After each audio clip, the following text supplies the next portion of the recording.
একের পর এক ভালো সিনেমা উপহার দিয়ে ইন্ডাস্ট্রি হিট করে দর্শকের মন জয় করে সফলতার সিঁড়িতে সর্বোচ্চ পর্যায়ে ওঠার পরেও কেন নিশ্চুপ শাকিব খান? এত ভালো ভালো ছবি উপহার দেওয়ার পরে অবশ্যই সংবাদ সম্মেলন করতে পারতেন, নিজের কষ্ট সম্পর্কে বলতে পারতেন, কিভাবে তিনি শুটিং করেছেন, কিভাবে করতেন। এগুলো কিন্তু অবশ্যই বলতে পারতেন, কারণ তিনি একজন বড় সেলিব্রিটি, আর তার কাছে এখন সব সাংবাদিকরাই যেতে আগ্রহ প্রকাশ করে। যাই হোক, সব কিছুর পরেও তিনি একদমই নিশ্চুপ রয়ে গেছেন, কারণ তিনি জানেন এই পর্যায়ে আসতে তাকে কতটুকু পরিশ্রম করতে হয়েছে, কতটুকু মেধা খাটিয়ে তাকে এই পর্যায়ে আসতে হয়েছে। যার কারণে তিনি এই সফলতা ওইভাবে উপভোগ করছেন না। তিনি আরও উপরে নিজেকে ওঠানোর চেষ্টা করছেন, নিঃসৃপ থেকে নিঃসৃপ থেকে ভালো ভালো কাজ উপহার দিতে যাচ্ছেন দর্শকদেরকে, আর এটা অনেক সুশীল সমাজও মেনে নিচ্ছেন। শাকিব খান নীরবতা শাকিব খানের সফলতারও বড় একটি কারণ। সে এমন একজন ব্যক্তি হয়ে উঠেছেন যে সমালোচনা কোনো কানেই নেয় না।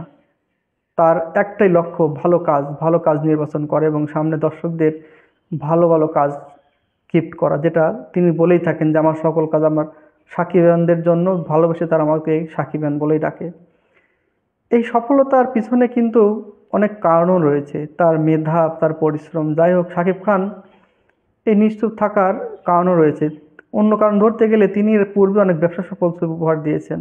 অনেক পূর্বে কোটি টাকা কাবিন, চার চৌকিয়া মারফি, এরকম আরও অনেক ছবি আছে যেগুলো কিন্তু শাকিব খান অনেক অনেক আগে ওই সময় ব্যবসা সফল ছবি উপহার দিয়েছেন। এখন তিনি এই পর্যায়ে আসার পরে যে কাজগুলো করছেন সেটা অবশ্যই প্রশংসনীয় এবং ভালো ব্যবসা করছে। তবুও তিনি চাচ্ছেন আরও ভালো পর্যায়ে যাই, এবং সেটা নিঃস্ব থেকে যদি করা যায় আরও ভালো।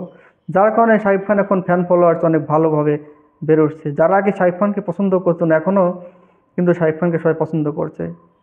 এজন্য কিন্তু অবশ্যই শাকিব খানের একটা মানে প্রাপ্য যে তিনি যে পর্যায়ে নিজেকে নিয়ে গিয়েছেন, এই সময় এসে তিনি অবশ্যই নিজেকে অনেক খুশি রাখতে পারেন, অনেক হ্যাপি করতে পারেন, কারণ তার চেষ্টা আজ সফল।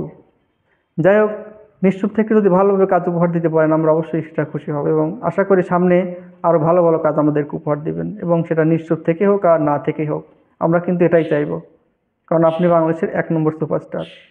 ধন্যবাদ সবাইকে।